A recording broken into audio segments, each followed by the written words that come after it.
afternoon. It's a real pleasure and a privilege to have Coach Holtz and to have all of you with us today. Also joining us, we have Brett Holtz. So both Coach Holtz and Brett are Maccabiah gold medal Maccabiah alumni. And as we know, Coach Holtz is also leading Israel national team to the Olympics. And we're all really so thrilled and proud of that. And what we thought we would do today is have a little bit of a skill development session. And we're going to go through just some skills that we can do to stay sharp while we're at home and while we're missing the baseball diamond and missing baseball in general. And then after we go through some of the skills and drills, we'll have a chance to open up the conversation for some Q&A. So what I'm going to do is put everybody on mute for now, and then we'll talk about some questions, either specifically about the skills that we've covered or things that we can do at home. And we'll also open up for questions about baseball in general, about the Olympics, anything that's really on your mind. So I'm going to actually ask everybody, I'm going to mute everybody, and then I'm going to unmute you, Eric, real quick. Okay, I think we're good. All right. Good. So first off, guys, it's great to see everybody, and thank you for joining us just for this little bit. I know we've all heard, the term over the last month or so that this is the most unprecedented time in our history. I mean, this is just, the craziest thing that's ever happened. And one of the things that we look for as coaches and mentors and players is how to stay sharp. And for me, there are three parts to staying sharp. One is physical, one is mental, and then probably the most important during this tough time is emotional. And what can we do when we're limited to not being able to go to a gym and not being able to go to a ball field? So what can we do without the necessary equipment that we may normally have available to us? So what I came up with was a bunch of different drills. I'm going to kind of run through some stuff that you guys can do on a daily basis. Now, Brett is a junior baseball player at Columbia. So Brett is not only my son, he happens to be a pretty good baseball player. He's going to help me with some of the hitting stuff, and then I'm going to walk through some pitching, some throwing, and some fielding drills. So first and foremost, I'm going to kind of, and you'll excuse me because I'm going to pick the iPad up, and we're going to kind of walk backwards with it. And Brett and I are going to go to the T. Now, can everybody see? Yeah, the T is in pretty good focus. I'm going to stay here so that you can hear my voice pretty clearly. I don't know if they can see home plate. Okay, I'm going to move this back a little bit, and I'm going to stay here. Okay, so one of the things that I like to work on with my hitters is making sure that we're comfortable using the entire field. For baseball players and softball players, they know that the T drill is something that we do every day. For non-baseball softball players, they may look at this as somewhat childish. It is not. Every unbelievable baseball and softball player uses a T every day. And why? There are so many things that we can learn off the tee, but one of the things for me is the immediate gratification, the immediate recognition of if I did things right, what did I feel, so that I can repeat that and then do it again. And if I didn't, what do I need to change? So one of the things that I like to work on with my hitters, and Brett is going to line up in the lefty batter's box, and I like working all parts of the field. And what Brett's going to do is he's going to line up, and he did already, the tee is going to be set up on the outer third of home plate. Brett's going to line up in the box. He's going to set as if he's looking at the pitcher, which he does automatically. He's going to get to load, and he's going to come down on the ball in slow motion, making contact so that the barrel is exactly where we want it for the ball to be going to left center field. Again, left center field for a lefty. So Brett's going to do that again. And normally what I'm going to do here, or what I'm going to ask of my players here, is to give me 10 to 15 good swings working away. Working away where I was able to keep the knob of the barrel close to my body. I'm pulling my hands into the strike zone.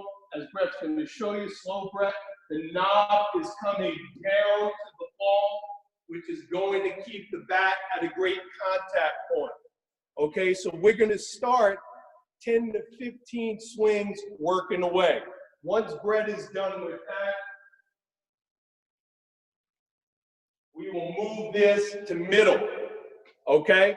And my goal here is to hit balls into the middle of the field. I want to try and take the pitcher's head off by hitting line drives through the middle of the field, the middle of the cage. If I have a wall or a net or a door, I want to stay in the middle of the field. So again, Brett's going to line up. He's going to set like he's looking at the pitcher.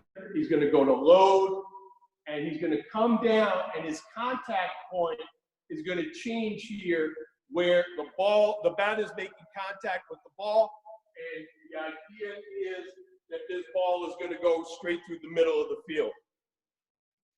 Like I said, we're going to do about 15 or 20 of those. Once Brett is comfortable there,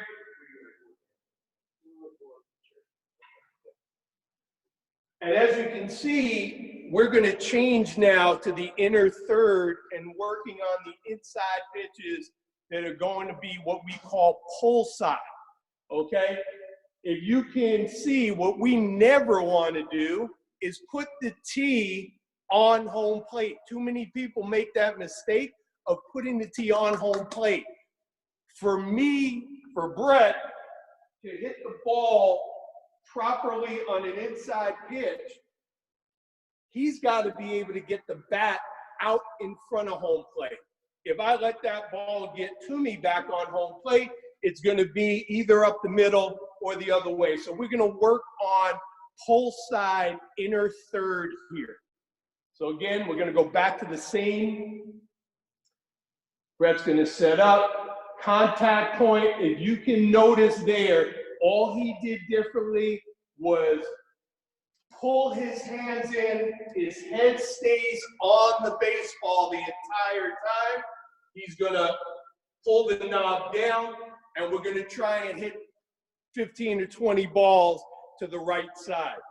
For me, kids should be doing tee work every day. Okay, there's no reason that they shouldn't be doing this stuff. Once I get comfortable here in the strike zone, there's a lot of different drills that we can do with the kids. We can go high tee. High tee is a drill, almost like a reminder drill for the hitters to be able to get their hands on top of the ball so that as they load, their hands are not dropping and that elbow is not coming down on the ball. So high tee is something that we can do as well, which Brett's going to over-exaggerate, keeping his hands on top of the baseball. Okay? Once we do 10, 15 of those, after high tee would be low tee. All right, Brett is 6'3". That's the lowest that tee goes. There are actually low tees. I have one over there, but I don't expect every kid at home to have a low tee. So again, we're going to work top of the strike zone, bottom of the strike zone. The most important things, again, Brett is hitting off of a firm front side, great balance, head on the ball, and he's watching contact. So for me, tee work, tee drills, phenomenal. Let's say we don't have a tee. If we don't have a tee, Brett can pretty much visualize the same drills. Get ready, Brett.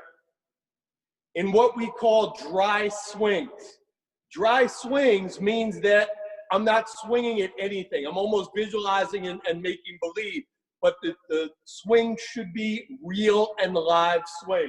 So here, Brett's gonna go live, but these are gonna be dry. So we're gonna work one, middle away, as if the tee is on the outer third. He's gonna do one in the middle of the field. And he's gonna go one inner third. Thank you, Brett. And one of the things that we can do here as well, which is really helpful if you have it, is you can do those in a mirror. So you can watch yourself to make sure that we're able to do what I'm asking of Brett. Firm front side, head stays on the ball, hands stay close to my body, and I'm not coming around the base. I'm not rolling my wrist. I'm pulling my hands right down to the strike zone. Okay, so that's one of the hitting drills that I would do with the kids every day. For me, I'm an older guy. I'm 54 years old. I am proud to tell you that I still play with kids my son's age. And one of the things that I work on every day in my pitching is balance and core work, okay? To be able to throw a ball correctly, I have got to be able to get my leg in the air and hold it. So what I try to do with the kids, I'll do it sideways so you can see it. The first thing would be foot up, hold, foot down. Foot up again, and make believe I'm throwing the baseball. To be able to work on my balance, okay? Now, one of the things that I try to stress with the kids is anything I do with one side of my body, I want to work on with the other side as well, because I don't want one side to be that much stronger or weaker than the other side of my body. So if I can't pitch with both arms, I'm not ambidextrous, but I can work on my balance from both sides. And that's something that I've really done a lot in my adult life, okay? So pitching, balance, forward, and explosion. Brett, if you don't mind, just grab the iPad. Another thing that we can do without a ball is what we call drill. Okay, what I'm going to do is I'm going to make believe I'm going to pitch. So I'm going to go into my motion, and I'm going to step and try and hit the wall with my towel. The towel is going to make sure that I'm getting all the way out to full extension. All the way out to full extension. Now, if I do hit the wall, and my voice just cracked, I'm going through puberty, guys.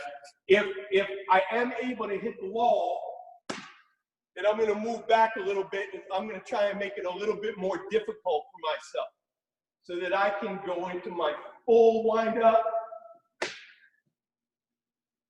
Again, no ball, no glove, no anything. And I'm going to get to a point where I can get a good 15 or 20 reps in with a kitchen towel. Okay. Along the lines with pitching, one of the things that I did when I was a kid, and I swear to you, I did this all the time, is I drew a strike zone out of chalk on a wall. So I did that today with duct tape, okay? And what we just worked on is if I do have a ball, and I have a wall that I'm not going to break, I'm going to work on my balance, and I'm going to try and hit the box. I'm going to try and work in the strike zone. As I'm successful, I'm going to keep moving back further and further.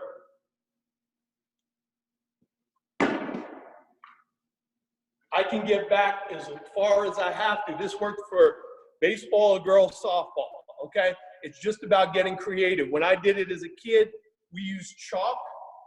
Like I said, I happen to have some duct tape in the closet. One of the last things I have for you today, and this is, again, this is a lacrosse ball. A lacrosse ball makes it a little bit more challenging. Tennis ball, not so much. But tennis ball, I can do without a glove. If I have a glove and I have a wall, again, that I'm not going to break, I'm going to start out on my knees. You can actually get to there if you don't mind. Good, that's perfect, that's perfect. And I'm going to throw the ball against the wall and work on some fielding drill. Okay, I'm going to go glove side, then I'm going to work backhands. And again, I don't need anybody to do this with me other than myself. I can sit here for as long as I want, working glove side or backhand to get my fielding work in. As I get comfortable with that on my knees, why do we take your feet away from you? We take our feet or your feet away from you to keep you in a nice athletic position, okay? As I get better at this and I get more comfortable, I'm going to throw the ball against the wall and then get right into a great fielding position.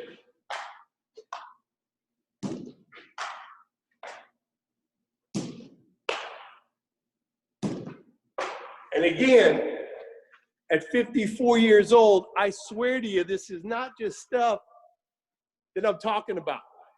I do this 3 to 4 times a week to keep myself in decent baseball shape. So at 54, if I can do this, I'm expecting people to think out of the box, get creative, and stay healthy, physically, mentally, and emotionally. Now, before we open this up to questions, one of the things that I like to talk to all my players about that I'm really, really positive is visualization. Some people have never used that tool. What I talk to my players about is laying in bed the night before a game. Well, in this case, it could be a month before we're playing. But if I'm a pitcher, I want to think about what I'm going to feel like when I get on the rubber. What's the first pitch that I'm going to throw?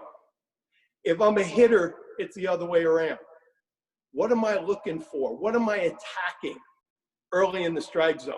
I'm going to start thinking about the game 3 weeks, a month before the game's happening. Normally, I would say do it the night before, but in this case, it could be weeks. It could be 2 weeks, 3 weeks, a month. We don't know.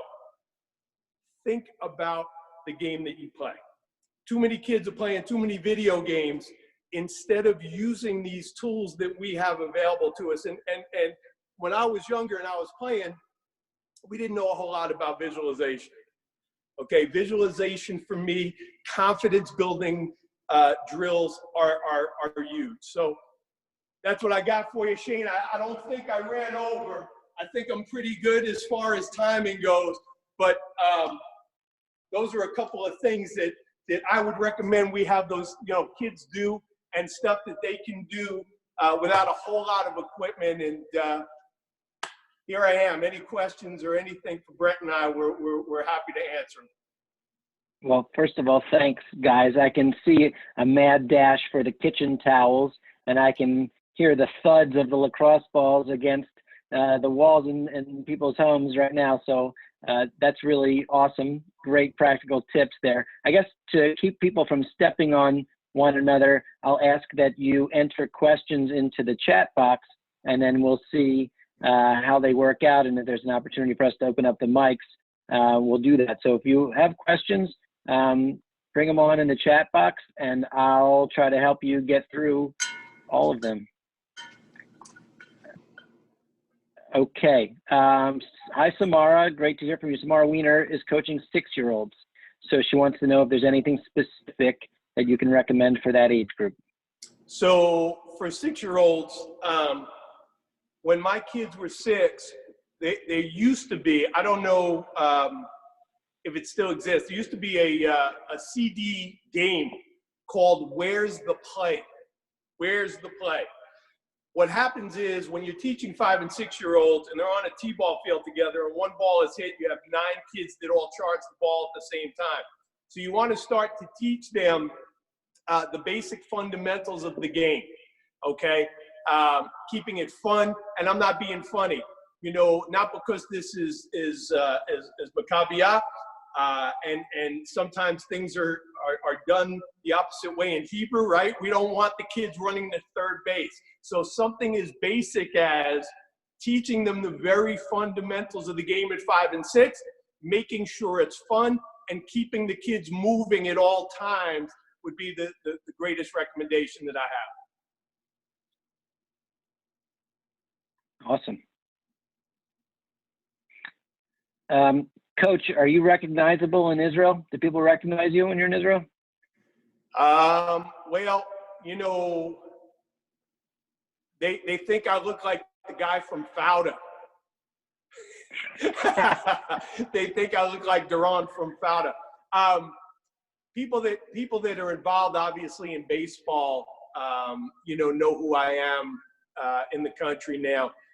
When I was just there in January, we got to meet President Rivlin, and President Rivlin asked me for my autograph, and I thought it was kind of the weirdest thing ever, because I asked him, I said, "You don't even know who I am." And he said, "I don't know who you are, but we're all proud of you." That's awesome. How's your Hebrew? Work in progress. Really bad. It's really bad.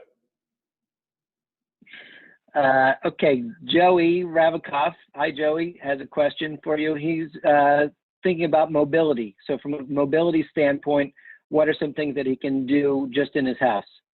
So again, you know, even if you have 2 pairs of rolled up socks, you can go, let me show something real quick. I'm just going to use my hat and my water bottle.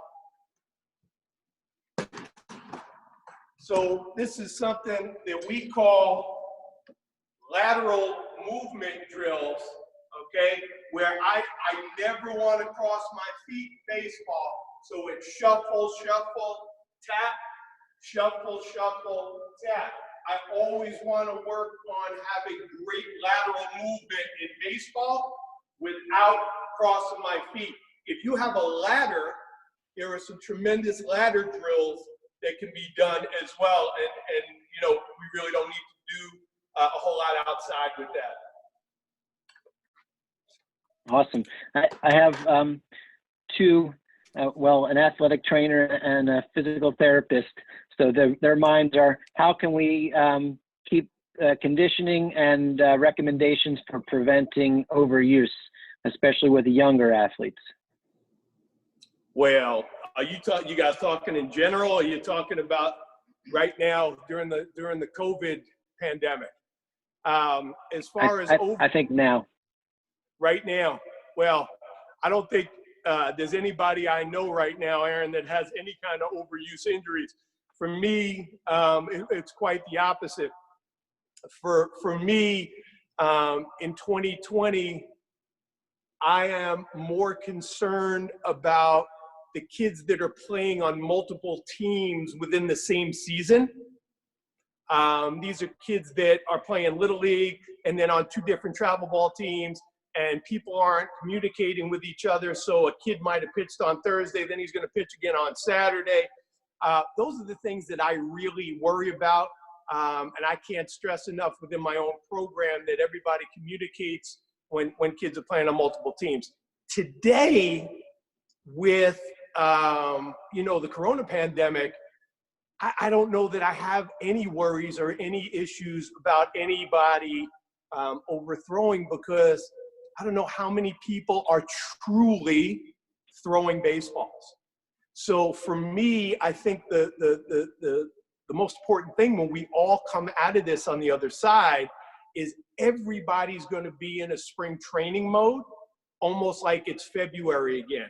So when the kids start pitching in Little League, you know, they have to be on hard pitch counts early in the season. And those are things that honestly should be happening at any time, not just now. Yeah, I'm sorry to jump in, Shane. Just a kind of a follow-up to that. What do you think about this ramp-up period, and how would you foresee that working for you, right? Because you don't want kids to come in and start throwing on 3 teams because all of a sudden just because they can play games when we get back. How do you see that ramp-up period going through? So again, for me, I'm a different guy, Aaron. I have my youngest son sitting here next to me, and here I am, the head coach of the Olympic team, and I will proudly tell you, I have never won a Little League championship in the history of my 3 kids. True? It's true. I could care less about winning and losing. This is the opportunity to teach every kid on your team how to pitch. This is the opportunity to take the 9th through 12th players that you drafted and teach every one of them how to lift their leg and throw a ball to home plate.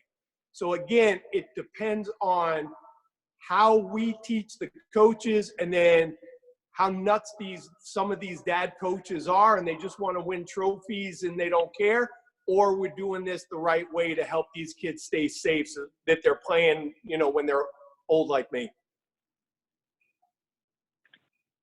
Nikki Arias has a question. Thanks for joining us, Nikki.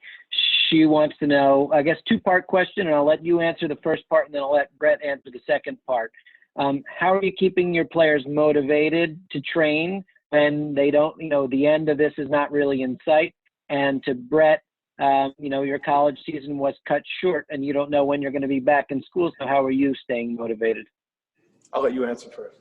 Well, for me, again, it's just kind of the way I'm internalizing the situation. I think a lot of people could look at a situation like this and just kind of be very distraught and just not, like, the more time you spend out of it, the harder it is to get back into it. So honestly, as soon as I got back home from school, I did not take a break whatsoever. I kind of just stayed with the routine. And, for me, I even started a new diet. I'm just trying to find different ways to challenge myself and kind of maintain almost what that, being in season mode would be. So, yeah, that's for me. Can I quickly ask you a follow-up question to that, Brett? Sure. Mind? Sorry, Shane. Just real quick, 'cause I also coach at Princeton University, so I'm in his boat of seasons being cut short. I'm hearing 2 different conflicts, and maybe Eric can answer this too. Some coaches are telling their athletes to treat this more like right away postseason, and then ramp up more in, say, June, like start coming back, of like getting back into it, take time off.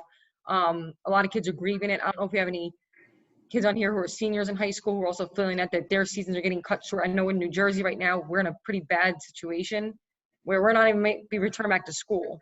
Yeah. So did you allow yourself to want to take off some time? You think that's going to be like okay for kids, or nope, you keep ramping it through? Yeah, to be honest, like, I'm kind of trying to deny it as much as I can. Me personally, I'm trying to deny the fact that, like, this is happening until we're told, like, okay, we're either coming back in the fall or we're not, or, like, I'm trying to treat it like I'm still in the season right now. And for me, my games are being able to hit and and lift and stuff like that. And for me, kind of doing my own, like, video research and video analysis and stuff like that, just trying to find different ways to stimulate myself, not being on a field and not being on, the routine of, like, games every weekend and midweek games. And yeah, so yeah, we're also in the same boat. We haven't really heard anything either. We're also hearing those rumors of not knowing if we're going to even be back at school yet, but it's just kind of tough to, decipher between the two of, like, staying positive, but then also hearing those rumors. So, what, for me, the way I'm going to handle it and internalize it is I'm just going to control what I can control and just do, my daily routine, stick to my daily routine, because that's the one thing I know day in and day out I have, a firm grasp over. Sounds like a coach's son, or no? So for me, Nick, as far as keeping my guys motivated, I work with our youngest travel ball teams here at 8 years old, and our oldest are 18. We have baseball and softball. I have 16 travel teams that play under my umbrella. And basically what I'm doing is I've set up virtual classrooms like this. And we've had team meetings, and we're having team meetings with a lot of the kids. Most of it has absolutely nothing to do with baseball, softball, to be very honest with you. It's everybody just checking in with everybody to see how they're doing. And unfortunately, you know, my girls softball program, we lost one of the dads 2 days ago to complications of COVID-19. And so it's really just kind of a mental health check to make sure that everybody's doing okay. Motivated, when you're talking about guys like Team Israel, there's no motivating those guys. Those guys are professional athletes. And I do speak to them regularly. A handful I speak to almost daily, and they're all going through their routine. Obviously, they're a little bummed out and disappointed that it is going to be obviously now 2021 instead of 2020, but the goals remain the same. It's just a postponement. I'm trying to make them and everybody understand it's bigger than baseball, softball. There are people dying, and I want to get out there and play as bad as any 8-year-old does. But I've also lost friends, and I've lost friends' parents to this thing. And the most important thing for us to all do right now is to keep each other safe and healthy so that the numbers don't rise. Because the quicker that the numbers flatten, the quicker we can all get back out to doing what we're doing. So more mental health stuff than anything else. Thanks for that. Marshall wants to hear more about the journey to the Olympics. Can you share with us? Marshall, maybe a little Marshall. about the journey. All right, I hope, Marshall, and maybe some memories. I hope this doesn't bore you. Okay. So I am coaching Team USA, and I don't know, about a month before we get to Israel, I say to Shane, hey, Shane, is it okay if I leave like a day early, a day and a half early? And he said, for what? I said, well, I don't have to leave, but I have a change of responsibility. So long story short, we won the gold medal with the U.S. team on Tuesday. Wednesday, I became the head coach of Israel Baseball. I had about 5 days to meet a handful of guys in Israel, and then we were going to go to Serbia to compete in the B pool in the European Championship. So there's an A pool, a B pool, and a C pool. Israel had already been in the B pool.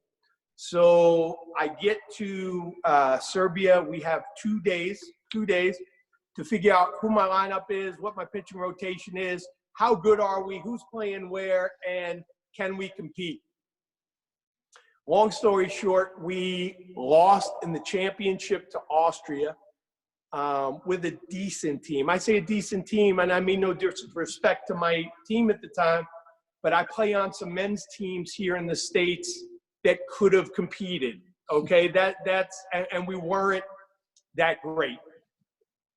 Peter Kerr and I went to the drawing board and said, okay, we have to figure out how to get some guys to want to make Aliyah to get their passport so that we can strengthen this team.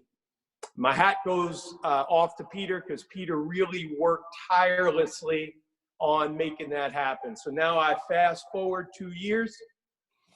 I show up in Bulgaria. We're in Bulgaria in July. I have a roster of 24 guys. Some I know, some I don't know.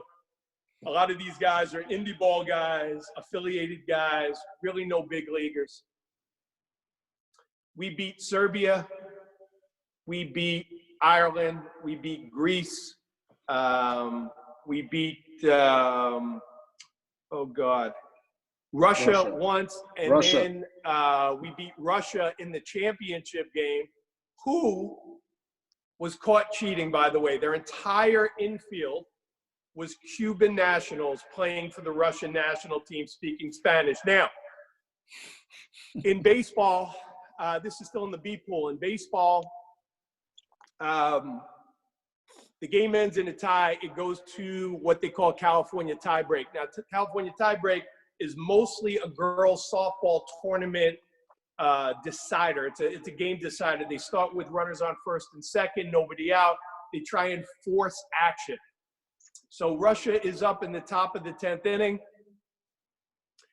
First and second, nobody out. They bunt. My pitcher fields the ball, spins, throws to third. We have him. They call him safe. Well, it was the Russian umpire at third base that calls him safe. I go out, I'm yelling, I'm arguing, but I say, you know what? It's not going to do my team any good right now if I get thrown out of the game, so I calm down. Russia goes on to score 4 runs in the top of the 10th. It's now the bottom of the 10th. Nobody out. I got my 6 and 7 batters on base. We're leading off with my 8th. I'm not such a great coach, but I'll tell you what, it took all my thought process out. We're down 4 runs. I can't bunt. My 8th batter singles. My 9 batter gets hit with a pitch. Here comes the top of our order. My leadoff batter with bases loaded, no outs, doubles to the left field wall. 2 runs scored. We're down 1 run, 2nd and 3rd, nobody out. They walk our 2 batter to get to our AAA center fielder from the Los Angeles Dodgers, Blake Galen, who's an absolute animal. Blake takes the 2-2 pitch and hits a missile up the middle. I decide off the bat I'm sending the guy from second base. Because worst come to worst, I still have a guy in scoring position. The center fielder comes up, bobbles the ball. We walk off on Russia. We score 5 in the bottom of the 10th without recording an out. I'm not the biggest rah-rah guy, especially when you're working with guys of this age, but if anybody is a Game of Thrones fan, sitting in the post-game meeting at the top of my lungs, once I told them how proud I was, I said, boys, and what do we say to the God of death?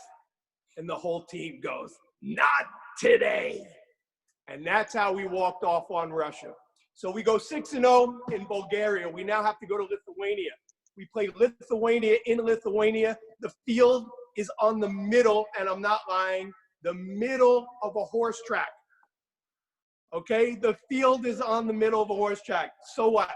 We're in the middle of Lithuania, and all we have to do is beat Lithuania 2 out of 3, and we're going to the European Championship. All right?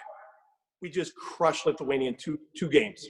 I think by a combined score of like 24-1. We come home. We now go to Germany. Germany is a little bit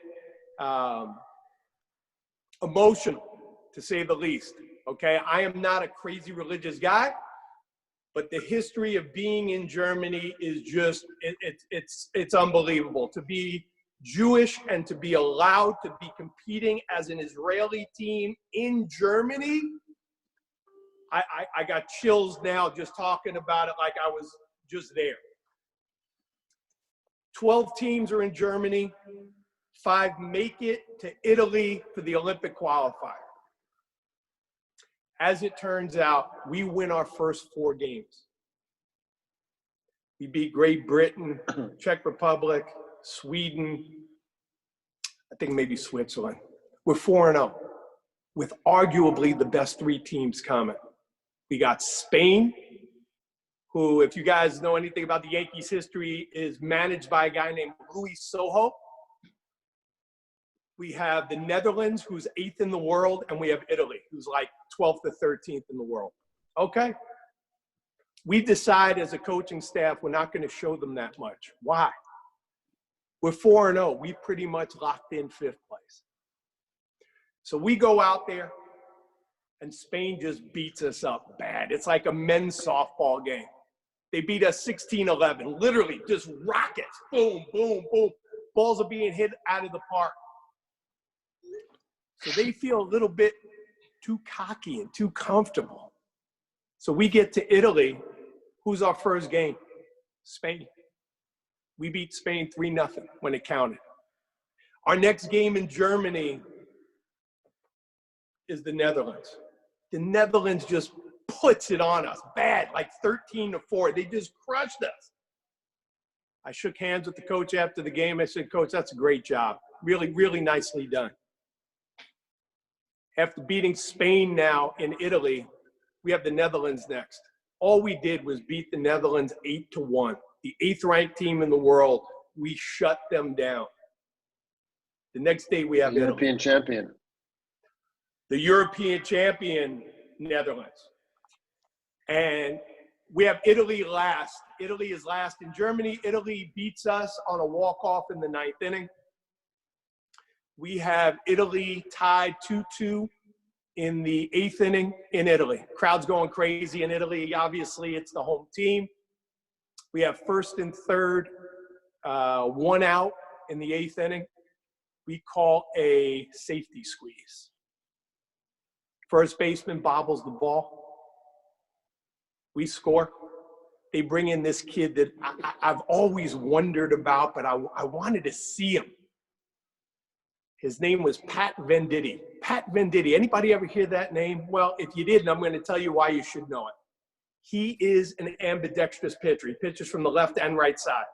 He's the guy with 6 fingers on his glove, and he switches batter to batter. The craziest thing I've ever seen to be that good at that level.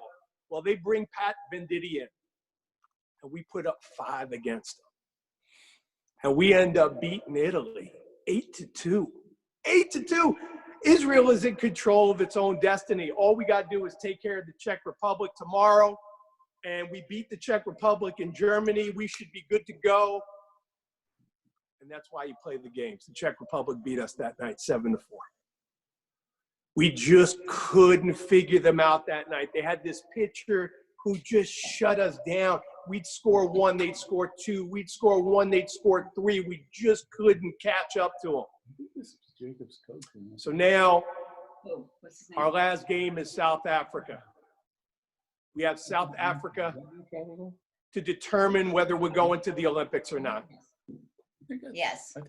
And we are sitting on the bus, and I'm trying to explain to the guys, we are the only team that controls our own destiny. None of these, because we've beaten the other best teams head-to-head. We had the Netherlands, Italy, and Spain all head-to-head. If all we do is take care of our business, we leave the hotel today as a baseball team, and we return as Olympians. The bus goes crazy, banging on the ceiling. I got 24 guys just going absolutely nuts. I almost feel bad. South Africa never knew it hit them. We ended up gonging South Africa 11-1, and here we are. Here we are, a team of destiny, a team that people call the Jamaican bobsled team, a team that refused to quit, a team that wouldn't let the next guy down. And these guys and coaching this group of men has just been, one of the most greatest things, in my life, getting a chance to do this and represent Israel. The team that I forgot that we beat in Germany was Germany. We beat Germany in Germany. A bunch of Jewish kids beat Germany in Germany, man. And who sponsored? I don't want to get too heavy and too corny. Who was the sponsor of the field that we played at? The Bonn Gas Company. Gave me the creeps, man.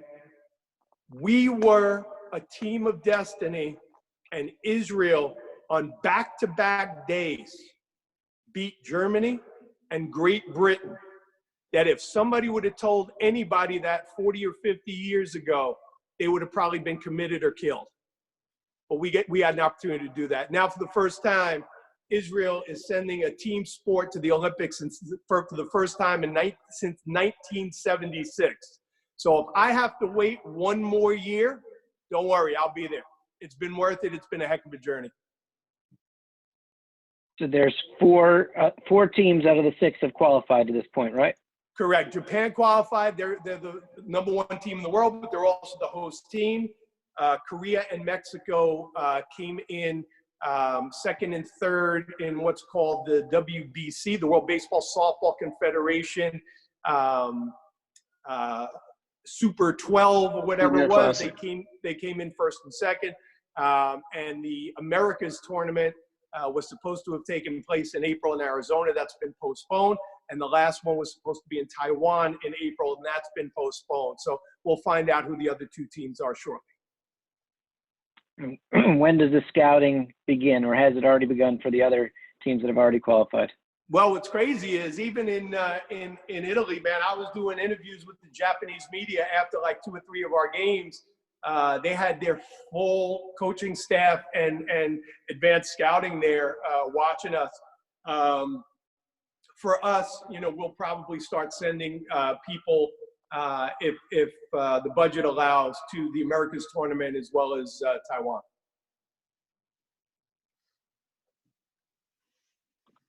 Is there a DH in these tournaments? There is. There's some weird rules as a DH. There's a pitch clock. I mean, there's, a bunch of different things that, you got to get used to, but, it's the same for everyone. So everybody, just does their best. Have you ever been to Japan? It's funny, Shane, I've flown through Japan. I've never been there. I've been all over the Orient for what I used to do for work. So I'm looking forward to being in Japan.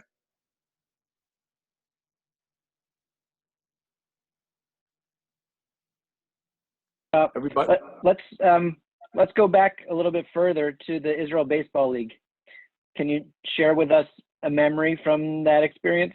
Oh my God, a memory from that experience. I went and tried out as a 40-year-old father of 3, just for the heck of it with a buddy of mine up at Dan Duquette's place in the Berkshires. I had a really good day. And when I was leaving, I said to the guys, hey, thanks so much. This was a lot of fun. And one of the guys grabbed me and said, hey, you serious about this? And I go, I don't know. Why? You offer me a contract? And I mean, who would have thought they would, be interested in what would be a 41-year-old rookie? So I got in the car. I called my wife. I said, babe, pack the bags. We're moving to Tel Aviv. And she said, you are out of your mind. 6 months later, I was emailed a contract to be a player coach for what would eventually be the championship team, the Bet Shemesh Blue Sox. And it was really my first introduction back to Israel since my bar mitzvah. So from 13 to 41, I really hadn't been there, and I got to make some lifelong friends and relationships. Bunch of you people on here know Nate Fish. Nate Fish ended up being my roommate by choice. We loved each other. We were on separate teams, but we were still roommates together for 10 weeks. And Nate and I stay in touch. I coached my first Maccabi with Nate as his assistant. And fun fact, Nate will be my third base coach for Team Israel. I just returned the favor recently, and I invited him onto my coaching staff. So, just great memories, fond memories, and I still stay in touch with a tremendous amount of people from 2007, including Peter Kurz, who is quote unquote my boss, my general manager. That was my first time meeting him. Awesome. So question for both of you, either as a player or as a coach, do you have any game day superstitions? I try not to. I think for people that have been head cases like me in their career, that can only make things worse. So I just try to let whatever happens, just take the day for what it is. If it's a good day, acknowledge that and move on. If it's not, see what I did wrong and also move on.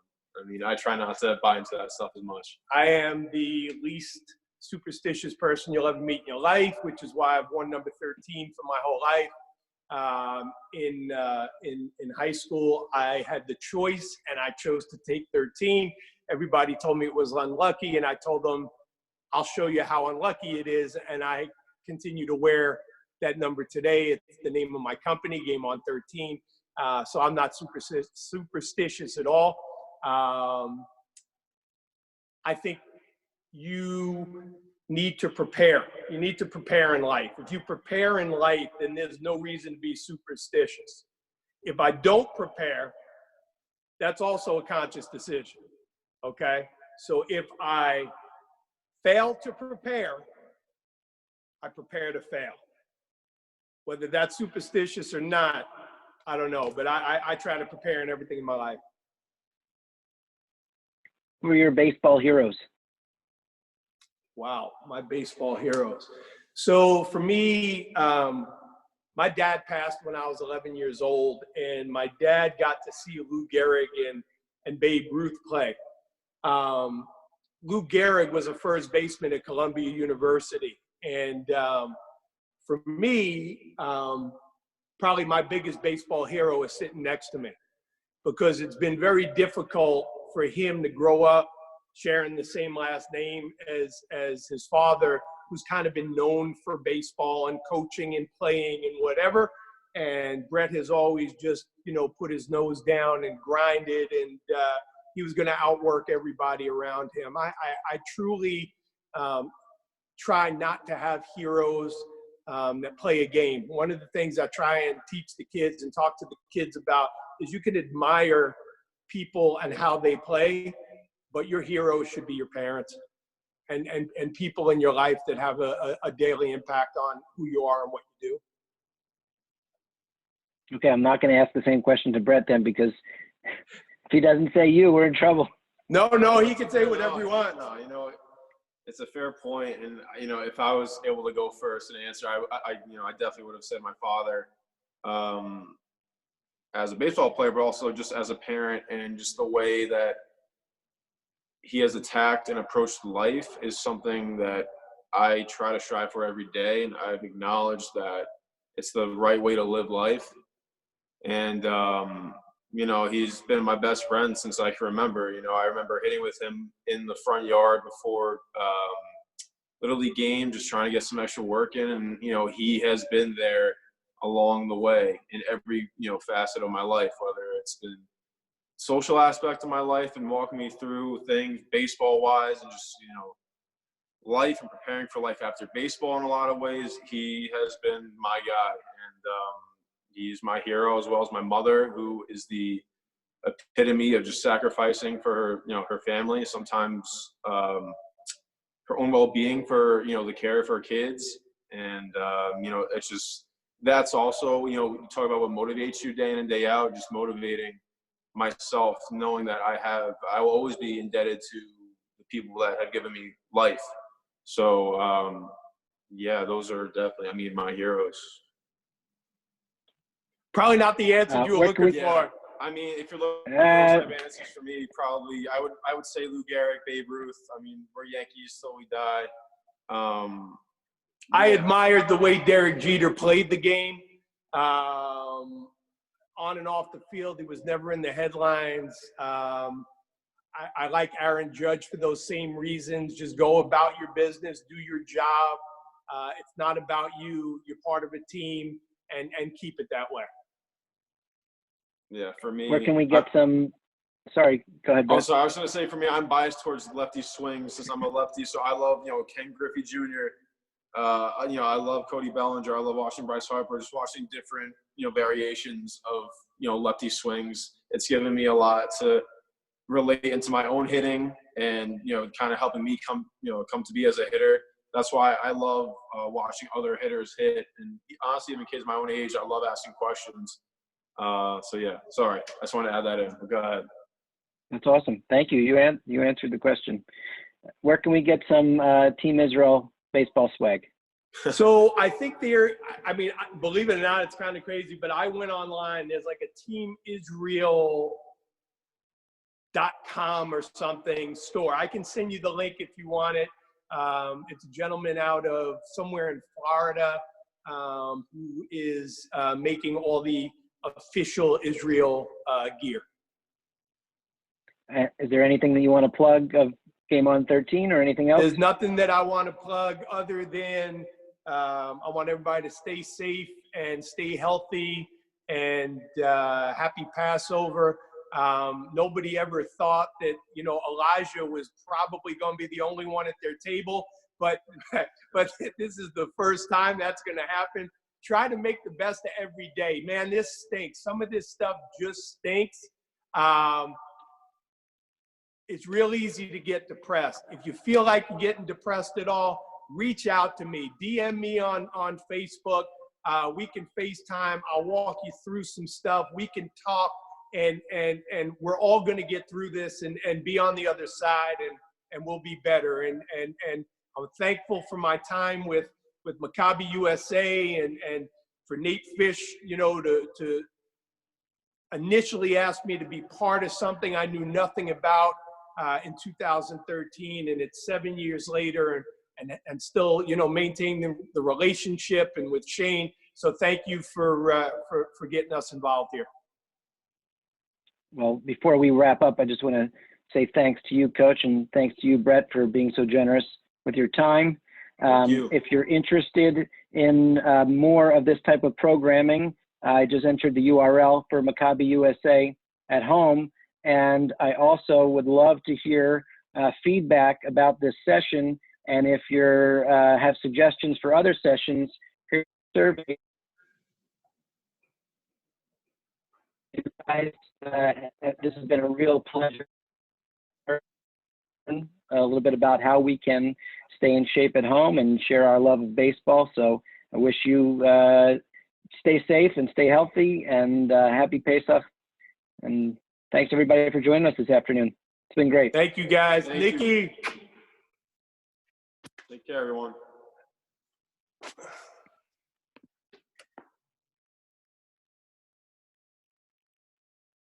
Thank you.